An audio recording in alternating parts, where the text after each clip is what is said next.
자, 오늘 말씀 시편 113편, 114편, 잠언 24장 26절로 34절 말씀입니다.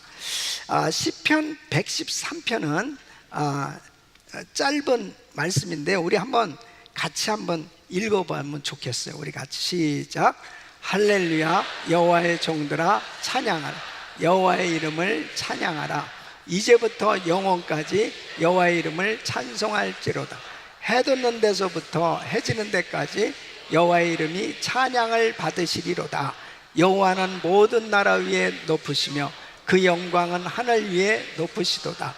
여호와 우리 하나님 같은 자 누구리요? 높은 위에 앉으셨으나 스스로 낮추사 천지를 살피시고 가난한 자를 진토에서 일으키시며 궁핍한 자를 거름 무더기에서 드셔서 방백들 곧 그 백성의 방백들과 함께 세우시며 또 잉태하지 못하던 여자로 집에 거하게 하사 자녀의 즐거운 어미가 되게 하시는도다. 할렐루야, 아멘. 이 시편 113편은 할렐루야라는 말로 시작해서 할렐루야라는 말로 끝을 맺고 있습니다. 이 할렐루야는 하나님을 찬양합니다 하는 뜻이죠. 이 신앙생활은 할렐루야입니다. 할렐루야. 하나님을 찬양하는 삶이 신앙생활이에요. 그래서 우리의 신앙에 항상 찬양이 넘쳐나야 되는 것입니다. 그래서 히브리서 13장 15절 보면 이러므로 우리가 예수로 말미암아 항상 찬미의 제사를 하나님께 드리자. 이는 그 이름을 증거하는 입술의 열매니라 그랬습니다. 그러니까 우리의 찬양은 우리의 삶에서 계속 돼야 되는 것입니다. 그래서 오늘 이 1절에도 할렐루야 여호와의 종들아 찬양하라. 여호와의 이름을 찬양하라. 이제부터 영원까지 여호와의 이름을 찬송할지로다. 해 돋는 데서부터 해 지는 데까지 여호와의 이름이 찬양을 받으시리로다. 우리가 왜 선교를 해야 되느냐? 바로 여기에 이유가 있는 거예요. 아직도 전 세계 수많은 사람들이 하나님을 모르고 살고 있어요.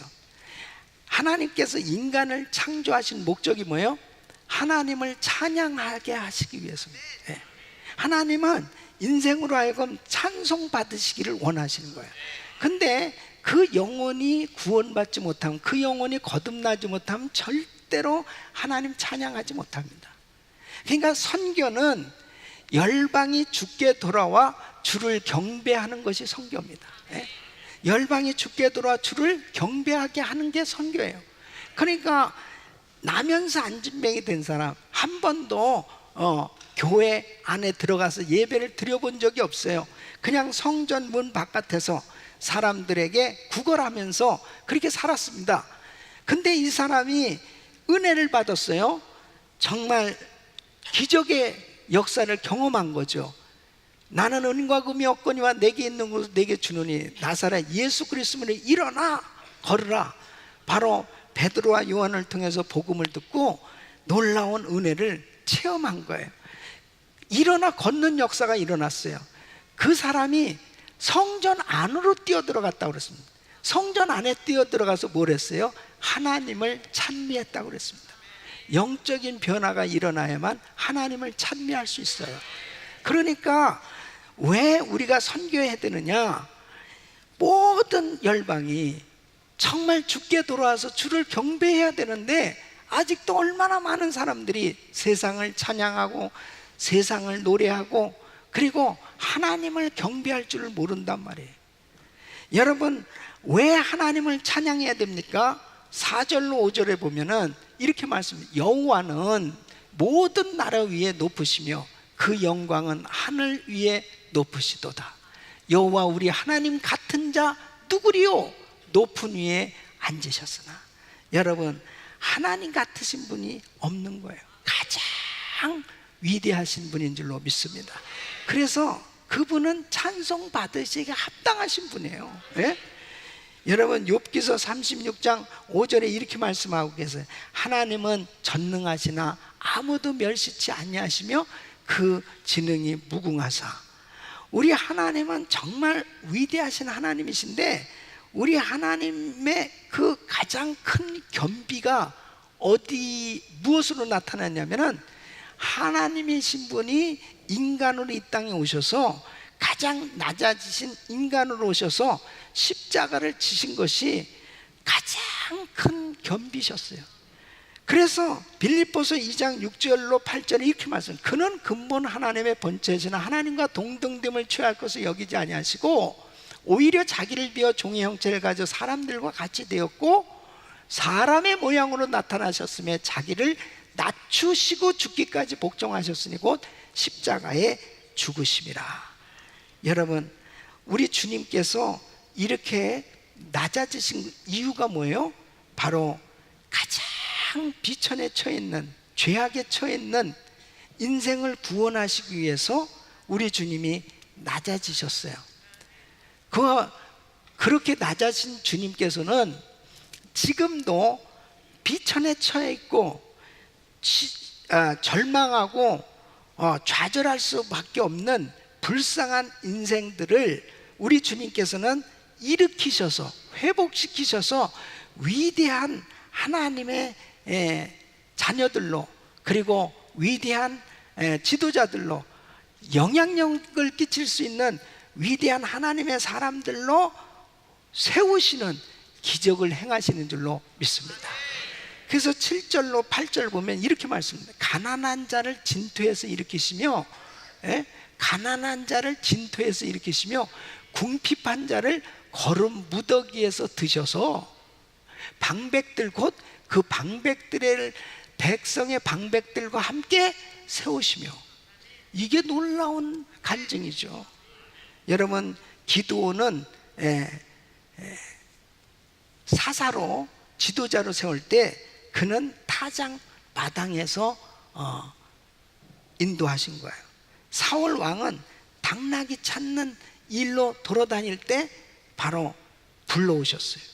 다윗은 베들레헴의 들판에 아버지의 양을 치는 그 목동에서 부름을 받은 겁니다. 베드로는 물고기를 잡는 어부로 고기를 잡고 있는 데서 부름을 받은 거예요. 여러분, 이렇게 위대하게 쓰임 받았던 사람들의 과거를 보면은 다 어떤 면에서는 비천한 데 처하고 그렇게 뭐 썩 대단하게 내놓을 만한 것이 없었던 자리에서 우리 주님께서 다 그 가운데서 부르셔서 정말 위대하게 세워주시는 줄로 믿습니다. 거름 무더기에서 세우셨다. 거름 무더기는 무가치한 것들을 던지는 쓰레기 덤이나 마찬가지예요. 그러나 주님의 손길이 미칠 때 가치 있는 존재로 바뀌어지는 줄로 믿습니다. 여러분, 우리가 이렇게 40일 기도회를 하면서 정말 하나님 앞에 나와서 매일 밤 기도할 수 있는 거, 주님을 찾는 거, 예배 드릴 수 있는 게 뭔지 알아요?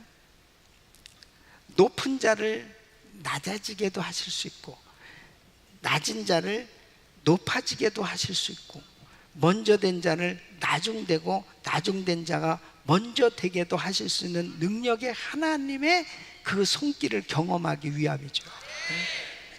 그러니까 그 하나님의 그 은혜를 깨닫는 사람은 내가 이렇게 무가치한 존재같이 여겨지는 그런 절망적인 그런 상황 가운데 있다 하더라도 바로 그분의 손길에 잡혀지면 나도 가치 있는 인생이 될 수 있다는 거예요. 이게 정말 놀라운 일 아니에요? 자, 그러니까 보세요. 7 귀신 들렸던 막달라 마리아, 여러분 어떤 면에서 보면 7 귀신 들려가지고 소망이 없었던 거예요. 그런데 주님을 만나서 그 7 귀신이 떠나갔어요. 그러고서 완전히 새 사람이 됐습니다. 그때부터 막달라 마리아는 자기가 무엇을 위해서 살아야 될지가 이제 깨달아진 거예요. 복음 전하는 일, 정말 주님의 사역에 내가 동참을 해야 되겠다. 그때부터 막달라 마리아는 열심히 자기의 최선의 것으로 주님의 사역을 도왔어요. 부활의 첫 증인이 되었고, 복음이 전파되는 곳마다 이 여자의 이름도 기념하라고 할 만큼 정말 하나님께로부터 칭찬을 받게 된 줄로 믿습니다. 무가치한 자리에서 존귀한 그런 인생으로 세움을 받게 되는 것은 우리가 노력을 한다고 되는 게 아닙니다. 주님의 손에 붙들려야 돼요. 그러니까 저는 그래요. 우리 성도님들이 자, 이렇게 기도 제목들이 있어요. 지금 너무 힘들고 어려운 환경 가운데 있는 성도들일수록 기대가 되는 거예요. 기대가 되는 거예요. 예? 기대가 된다니까. 야, 하나님의 손길에 의해서 정말 놀라운 대역전, 대반전의 역사, 그리고 하나님께서 축복하시니까 이런 역사가 일어나는 그런 간증자가 될 수 있는 거죠. 있습니까? 그러니까 정말 우리 주님 앞에 내가 지금 어떤 자리에 있느냐, 그게 중요한 게 아니에요. 주님의 손에 내가 붙들려서 하는 게 중요한 것입니다. 주님 앞에. 그러니까 내가 조금 가지고 있다고 해서 교만할 거 없어요. 내가 지금 좀 잘 된다고 해서 우쭐할 거 아니에요. 잘 되고 그리고 좋을 때는 항상 하나님께 찬양해야 됩니다. 아, 주님이 하시는 겁니다. 주님이 하셨습니다. 예? 그리고 가장 고통스럽고 힘들고 어려울 때 그때 낙심하고 실망하는 게 아니고 주님의 손에 붙들릴 수 있는 그런 시간이 될 수 있기를 바랍니다. 그러면 사는 거예요. 그러면 다 회복되는 겁니다. 그래서 우리의 입술에는 날마다 하나님을 찬양할 수 있기를 바랍니다.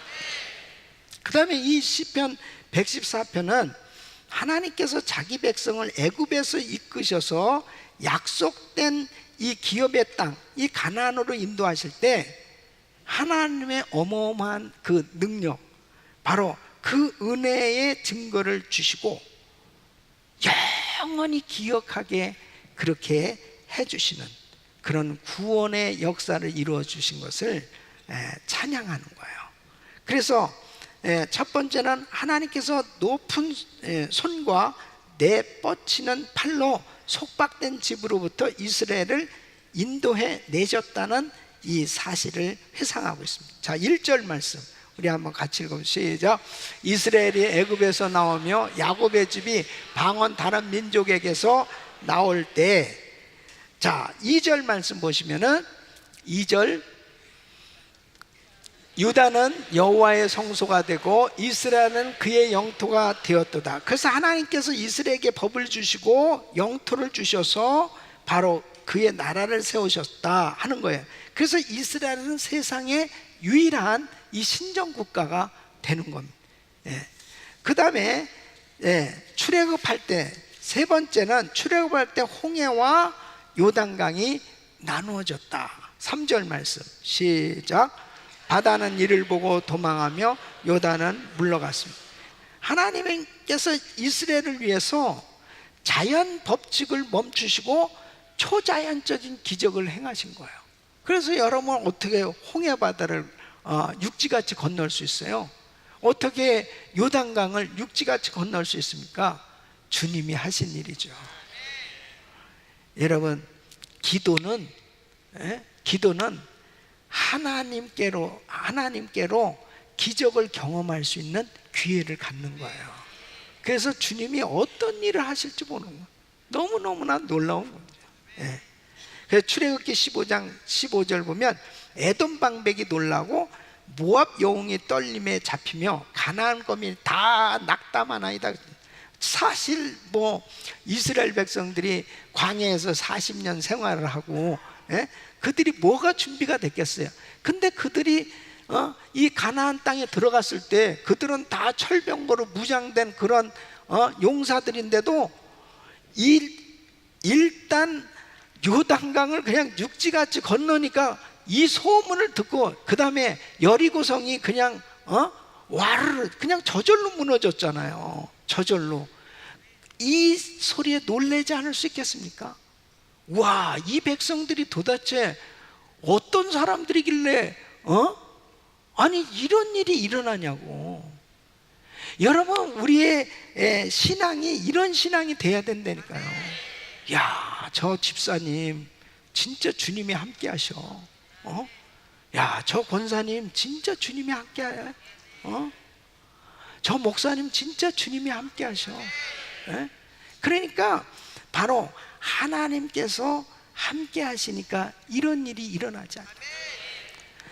바로 이스라엘 백성들이 다 애굽에서 어떻게 구원받았나, 가나안 땅이 어떻게 정복됐나, 이것은 역사적으로 하나님이 하신 일들을 늘 기억하면서 그 하나님을 찬양하라는 거죠. 그 하나님을 의지하라는 거예요. 자, 그렇다면 우리는 이 40일 기도회를 하는 동안 이렇게 분명히 병자들이 고침을 받고 이렇게 기도하는 제목들이 응답받는 역사들을 보면 하나님이 함께하고 계신 거죠. 주님이 임재하고 계신 거죠. 그러니까 우리도 항상 주님이 복음을 전할 때마다 주님이 함께하고 계신다는 확신을 가져야 되는 거예요. 그 다음에 하나님께서 기적적으로 광야에서 인도하셨다 하는 것을 그들은 분명하게 확신을 하고 있는 것입니다. 사랑하는 성도 여러분, 바로 주님이 지금도 기적 같은 은혜로 우리를 인도하고 계신 줄 믿습니다. 이것을 항상 기억하셔야 돼요. 여러분 가운데서도 한두 가지 다 간증이 있어요. 여러분들 모두가 다 간증이 있잖아요. 아멘 하는 분만 간증이 있는 거예요. 다 간증이 있잖아요. 진짜 다 간증들이 있다고요. 하나님이 하신. 근데 지금 내 기도 제목들을 가지고 과연 지금도 주님이 역사하실 게 믿어지냐고요. 왜 과거에 역사하신 그 하나님이 지금은 왜 역사하시지 않겠어요? 어제나 오늘이나 영원토록 동일하신 하나님. 바로 이스라엘 백성들한테 계속 지금 기억시키는 겁니다. 애굽에서 어떻게 나왔지? 광야에서 어떻게 살았지? 그리고 가나안 땅 어떻게 정복했지? 계속 역사를 통해서 교훈을 얻게 하고 깨닫게 해주는 거예요. 여러분, 하나님이 우리를 얼마나 사랑하십니까? 저와 여러분에게 베풀어 주는 은혜를 한번 생각해요. 어마어마한 하나님의 역사가 있잖아요. 무엇보다도 우리가 구원받은 게 기적이에요. 우리가 하나님의 자녀가 돼서 이렇게 은혜의 자리에 있는 게 이게 기적이라는 거예요. 그래서 옆 사람에게 이렇게 진짜 참 놀랍죠. 그렇게 한번 인사해. 진짜 놀랍죠. 그 놀랍다는 것은 대개가 거기 계신 게 참 놀랍습니다, 그런 뜻입니다. 이 밤에 이렇게 참 이 자리에 있다는 게 이게 놀라운 일이잖아요. 얼마나 감사해요. 얼마나 감사해요. 자꾸 나는 이런 생각이 드는 거 있죠. 독립기념일에는 얼마나 올까, 그런 생각.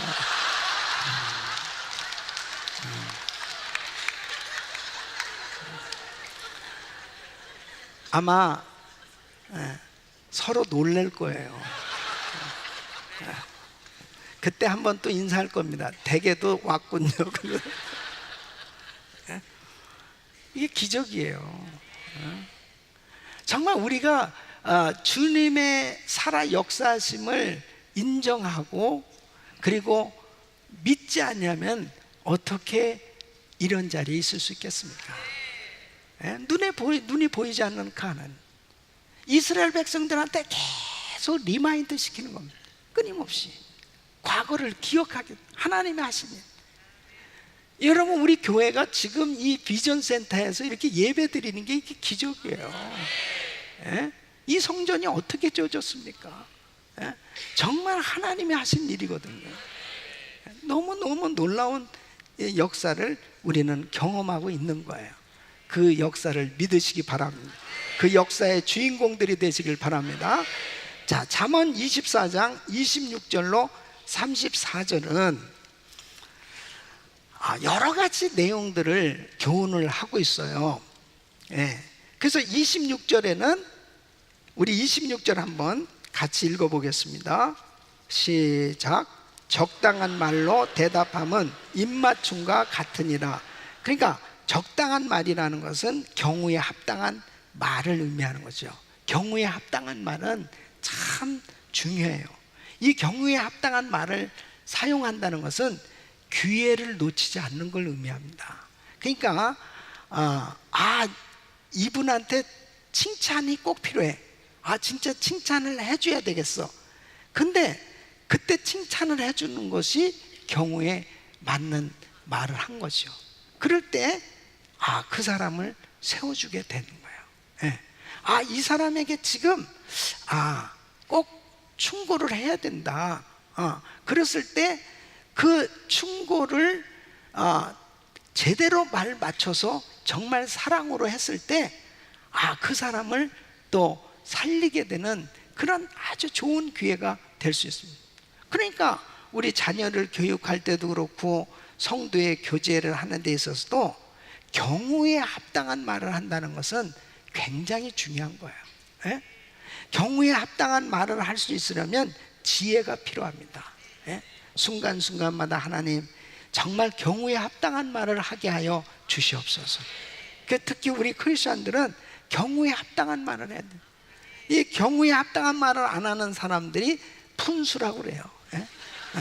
그래 주책 바가지 같이 그냥 여러분 병원에 가가지고 환자한테 신방을 가서 그 신방에서 찬송을 부르는데 하늘 가는 밝은 길이 이런 찬양을 합니다. 이게 분수가 아닙니까? 우리는 하늘의 소망을 가져야 됩니다. 아니 그건 맞는 얘기지만 지금 빨리 병에서 고침을 받고 일어나기를 원하는데 그냥 잘 가라고 그러면 되겠냐고. 그게 그 경우에 안 맞는 얘기예요. 아픈 사람 앉혀놓고 제가요 정말 나도 사업이 어려웠었는데 참 내가 정말 기도해가지고 이 사업이 그 사람은 지금 아파 죽겠는데 무슨 이게 경우에 안 맞는 말을 하는 거예요. 에? 그러니까 정말 이게 기도하면서 하나님이 지혜를 주시면 그 사람에게 꼭 합당한 말이 전달될 때 살리는 거예요. 여러분 이번에 우리가 그런 지혜를 얻을 수 있기를 바랍니다. 그 다음에 27절 우리 한번 같이 보면 시작. 내 일을 밖에서 다스리며 밭에서 예비하고 그 후에 내 집을 세울지니라. 이것은 무슨 얘기냐면요, 집을 세우려면 먼저 준비하라는 거예요. 집을 세우려면. 그러니까 여기에서 내 일을 밖에서 다스리면 밭에서 예비하고 뭐냐면 밖에서 일할 수 있는 일터가 있어야 된다는 거예요. 먼저 그거부터 준비해 놔라. 다시 말씀드리면 왜 사람들의 가정이 자꾸 실패를 하게 됐냐? 그 원인이 뭐냐? 내가 결혼하면 좋은 가정이 저절로 만들어진다고 생각합니다. 저절로 만들어질 수가 없어요. 좋은 가정이 되려면 그냥 막연한 기대 가운데서 만들어지질 않습니다. 서로 계획하고 평생 같이 지어가야 되는 거예요. 서로 노력하고 서로 애써서 서로를 붙들어주고 도와주고 사랑하며 같이 그렇게 함께하는, 그렇게 만들어가지 않고는 행복한 가정, 건강한 가정 세울 수 없어요. 그냥 저절로 집이 세워지는 게 아닙니다. 서로 노력하려면 바로 책임을 져야 된다는 거예요. 책임. 그래서 우리는 항상 집을 세우려면 먼저 준비하라. 우리가 항상 가정도 또 교회에서의 사역도 항상 우리가 함께 서로 협력하고 노력하고 준비할 때 하나님의 은혜가 임하는 줄 믿습니다. 그 다음에 28절은 한번 같이 읽어보세요. 너는 까닭 없이 내 이웃을 쳐서 증인이 되지 말며 내 입술로 속이지 말지니라. 뭐냐면 거짓 증인 되지 말라는 것입니다. 절대로 루머 만들지 말고 그 쓸데없는 루머를 퍼뜨리거나 다른 사람을 어렵게 하는 그런 일들은 절대 하면 안 돼요.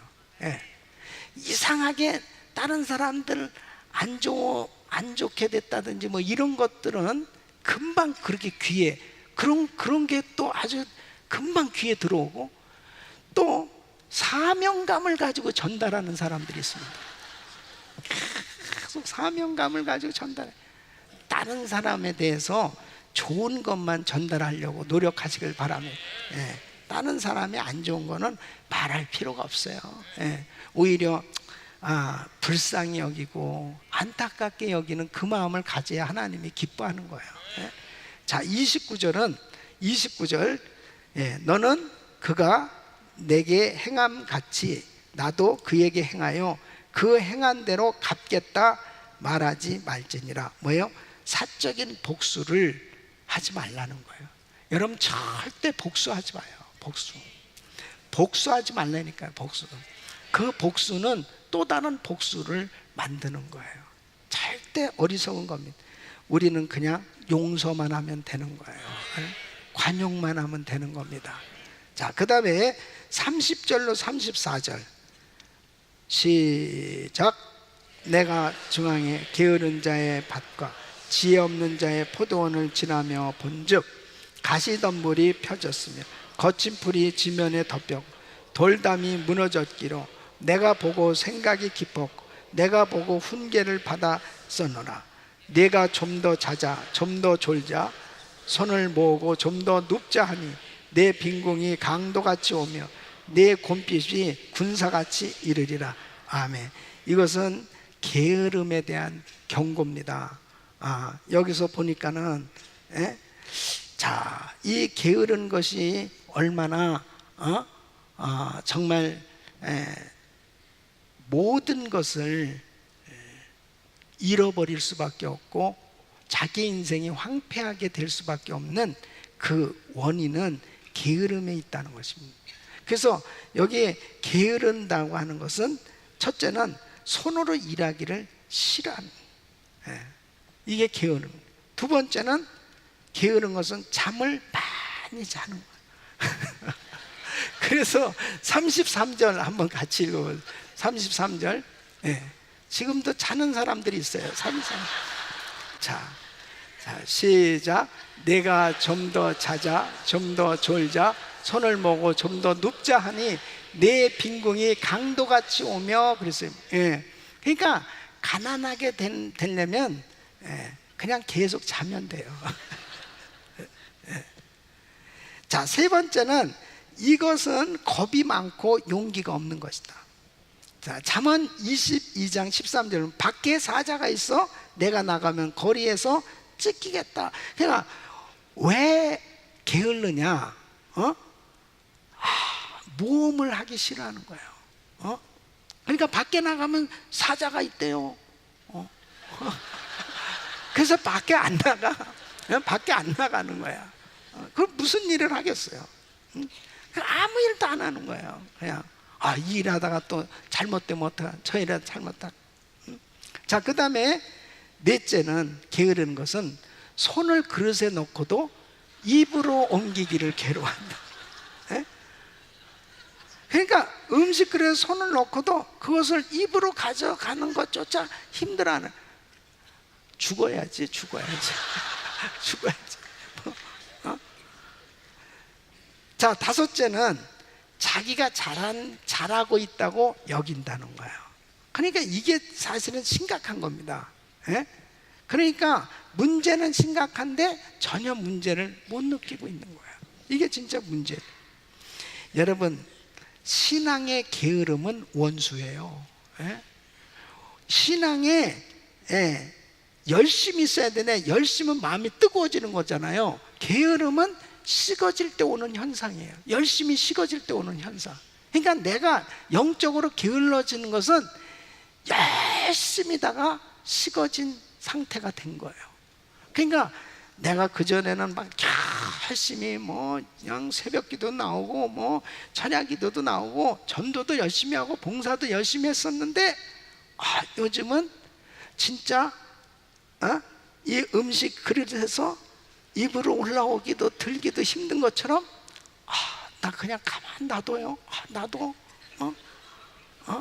자꾸 뭐 기도회로 와라, 뭐 어디를 가라, 뭐 전도를 해라, 뭐 나 가만 놔둬요.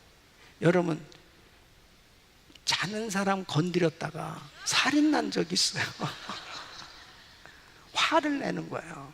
이게 깊이 영적인 잠에 빠졌을 때 심각한 영적인 병에 걸리게 된 거예요. 그래서 우리는 일어나야 됩니다. 깨어나야 됩니다. 영적으로 열심을 내야 돼요. 이 영적으로 뜨겁게 믿는 게 정상이에요. 은혜교회 교인들은 오늘도 우리 새가족 모임에 이렇게 새가족들 은혜교회 와서 뭐가 좋았습니까? 그러면서 이제 한 분씩 이렇게 나누는데 이 은혜교 교인들은 뭔가 달라요. 은혜가 가득 찬 사람들 같아요. 아주 뜨거워요. 예. 그게 정상입니다. 예. 그게 정상이에요. 예. 그러니까 진짜 여러분, 영적으로 게으르면 망하는 겁니다. 예. 신앙생활에 항상 열심히 있기를 바랍니다. 자, 그러면 오늘 은혜 받을 이 한 구절 말씀은 잠언 24장 32절 우리 같이 읽으면 시작. 내가 보고 생각이 기뻤고 내가 보고 훈계를 받았었노라. 아멘. 이 말씀 뭐냐면, 이 게으른 사람의 밭을 보고 깨달은 바가 크다는 거예요. 예. 지금 이 말씀에서 여기서 보면은 그랬습니다. 내가 증왕의 게으른 자의 밭과 지혜 없는 자의 포도원을 지나며 본즉 가시덤불이 퍼졌으며 거친 풀이 지면에 덮였고 돌담이 무너졌기로 내가 보고 생각이 깊었고 내가 보고 훈계를 받았었느니라. 야, 게으름은 저렇게 망하는 거구나. 그런 생각을 하게 됐다는 거예요. 게으른 인생 서서히 결국 망하게 된다는 것을 알게 됐다는 거예요. 여러분, 다른 사람이 실패하는 것을 보고 교훈을 얻어야 돼요. 나는 저런 실패를 하지 말아야 되겠다. 예? 이 다른 사람이 잘못된 것을 보고 내가 그것을 통해서 깊이 생각을 하면서 거기에서 교훈을 얻는 사람은 절대로 그 사람 같은 실패를 안 합니다. 예? 이게 얼마나 중요한 건, 이게 진짜 지혜예요. 예? 하지 말아야 될 건 뭐냐면, 다른 사람이 실패하고 다른 사람이 잘못했을 때 그걸 정죄하고 그것에 대해서 판단을 하고 비판을 하는 그런 자세는 하나도 배울 게 없어요. 오히려 자기도 그 사람이 망한 것 같은 그러한 잘못된 생각이 결국은 자기한테도 올 수도 있어요.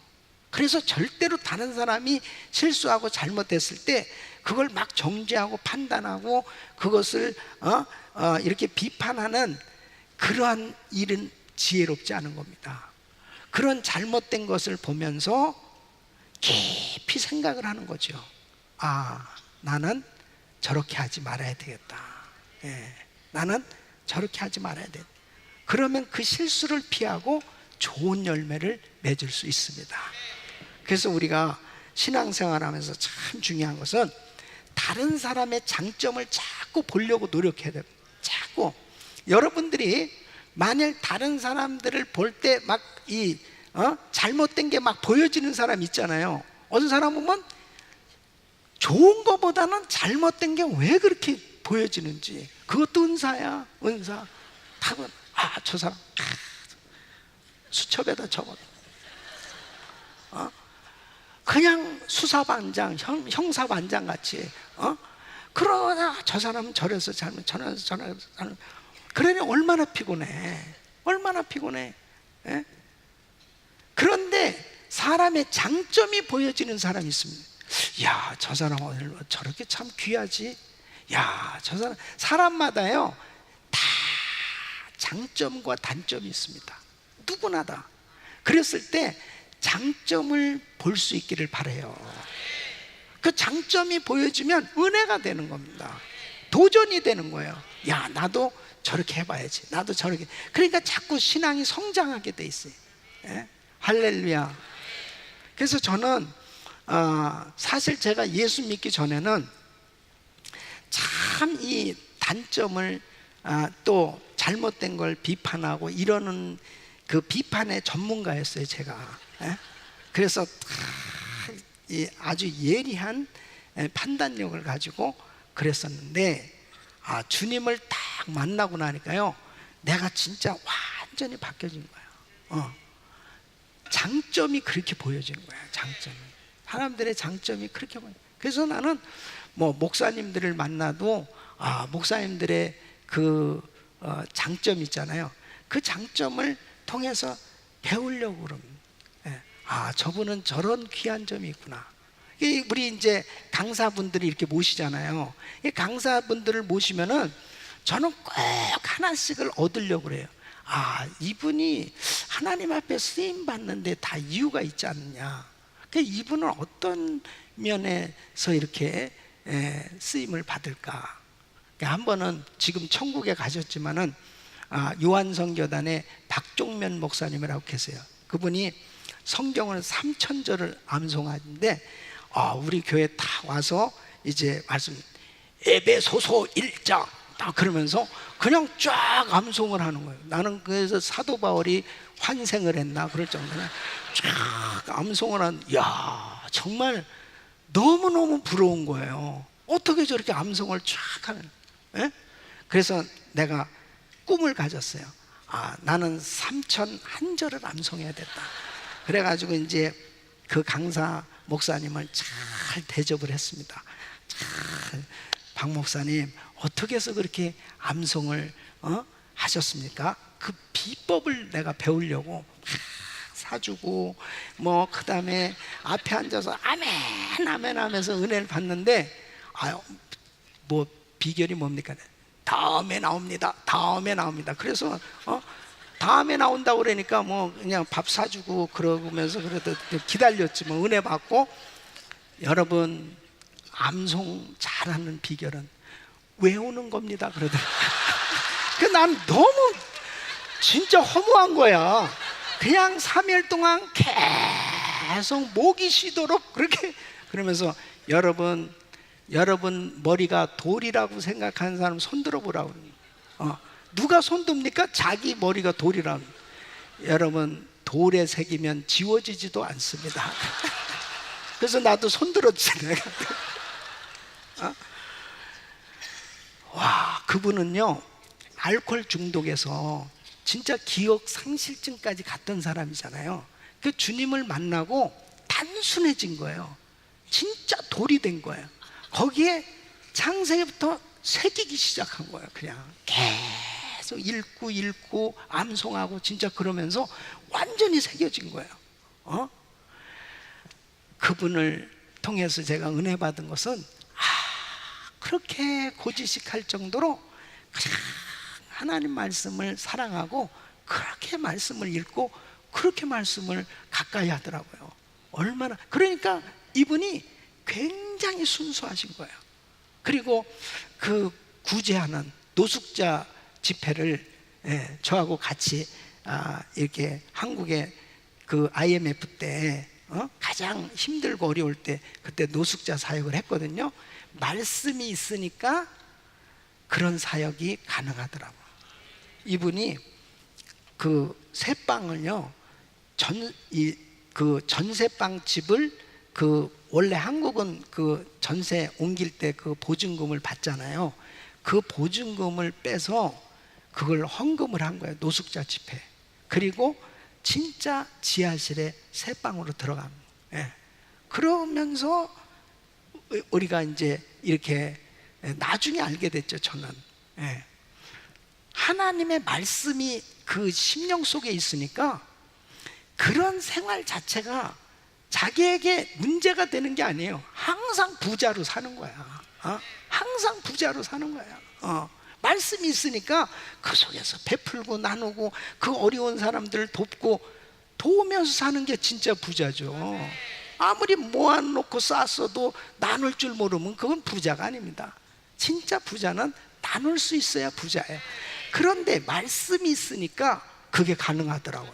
이야, 정말 저는 그런 목사님 이렇게 만나면서 세상적으로는 유명하지 않지만 이분은 하늘나라에 가면 정말 큰 자가 되겠다, 이런 마음을 가집니다. 그러니까 자꾸 어떻게 하면은 배울까. 요번에 오시는 박순애 전사님 있잖아요. 여러분, 이런 간증자들은요 정말 오래 가지 못합니다. 그런데 이분이 하나님 앞에 진짜 귀하게 쓰임받는 이유가 있어요. 이분이 가는 곳마다 정말 목사님들, 큰 교회 목사님들, 큰 부흥사 이상가는 정말 이 시대의 귀한 부흥사예요. 이 박순애 전사님 하나님이 아주 귀하게 쓰십니다. 그 이유가 뭐냐면 이분은 참된 예배자야. 그게 주님을 만나서 그 시골 처녀가 정말 산을 몇 개를 넘어서 몇 시간을 거쳐서 새벽 기도를 다녔던 그 마음이 지금까지 변함이 없어요. 하나님을 섬기는 그 마음이 아주 온전해. 그래서 이분이 하나님 앞에 이렇게 귀하게 쓰임받는. 그러니까 정말 이렇게 사람마다 보면 이래서 이런 귀한 점이 있구나. 그러니까 우리 성도님들끼리도 보면 너무 귀한 분들이에요. 저는 여러분들의 그 귀한 점, 이러한 그 귀한 면이 서로 도전이 돼서 여러분의 신앙에 큰 축복이 있기를 바랍니다. 절대로 다른 사람의 단점을 보고 비판하고 정죄하고 그러한 판단하는 그러한 부류의 사람 되지 마세요. 항상 어떻게 하면 칭찬하고 내가 어떻게 하면 다른 사람의 좋은 점을 배워서 나도 더 잘할 수 있을까. 그렇게 될 때 더 성장할 줄로 믿습니다.